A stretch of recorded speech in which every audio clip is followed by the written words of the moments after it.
So, this is such a tragic. My condolences to the family. May she rest in peace.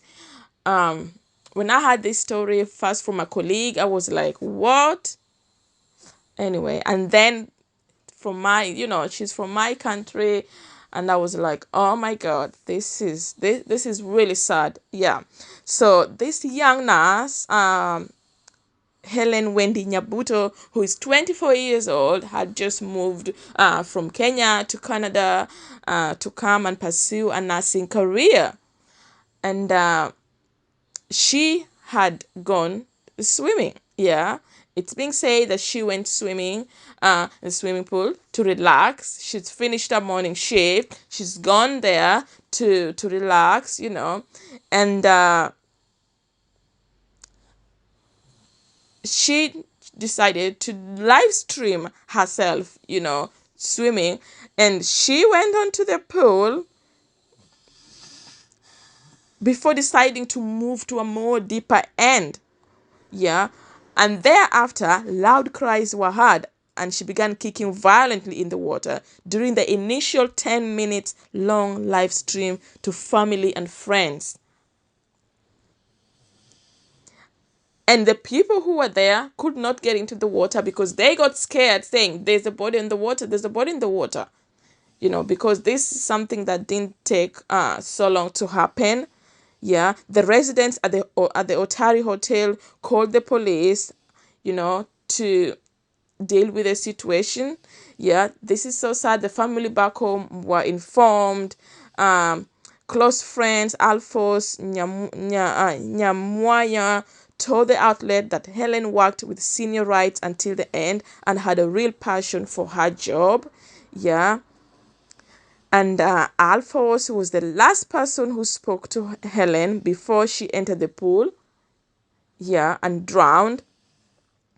She did say that she was preparing for her shift before Ellen called her and told her that asked her if she's eaten and told her that she had finished her morning shift and she was gonna go to the pool and relax.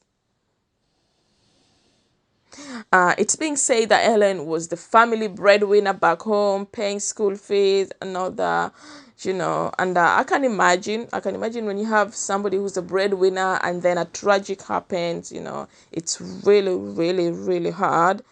Um, right now, Helen's family, as they have said, are trying to raise funds to bring her body back home. Helen, it's being said she moved to Canada 2019. She's only been there for like at least 3 years. She was working as in a care home during the pandemic, and she hasn't been able to go back home since she moved to Canada.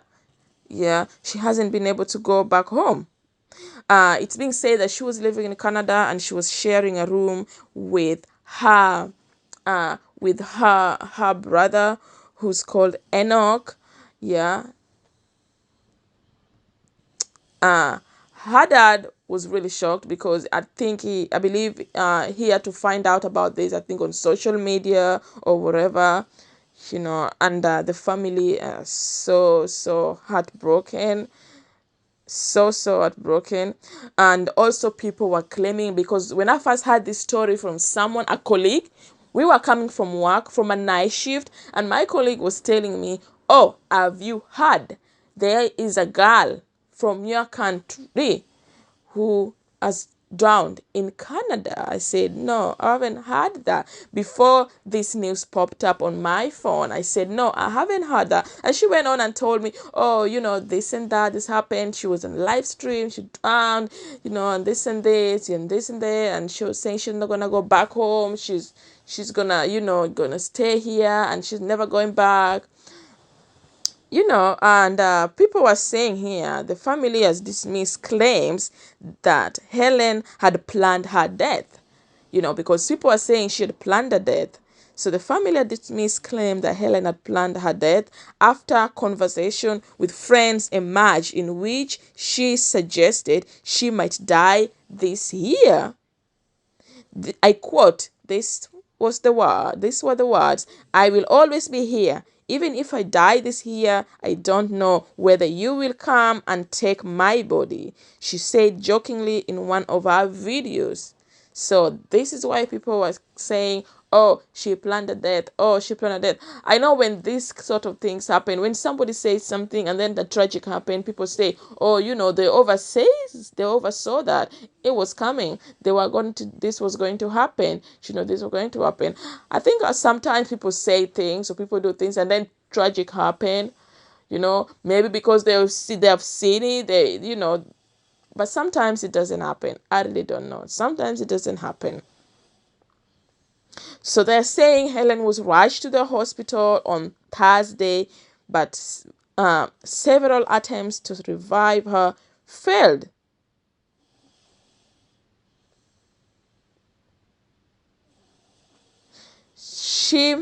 The 24-year-old healthcare hopped in and out of the pool that fateful day to check her phone as she live streamed her dip.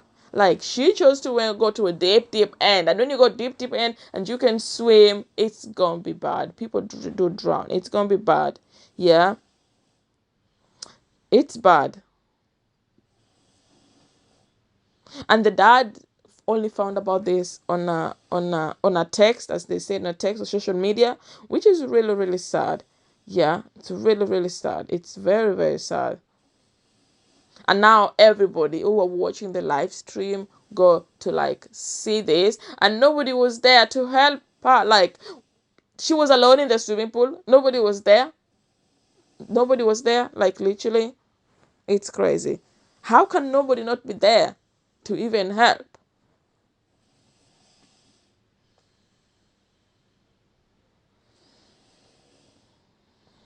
There is such a tragic. Helen was such a passionate. Helen was so passionate about her work, and she touched many hearts. Um, she was a kind person to talk to and share with. So far, the family has raised 3,000 Canadian dollars out of the goal of $50,000.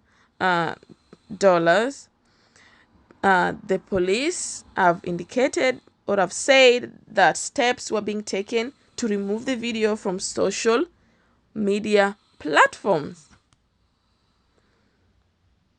This is such a tragic.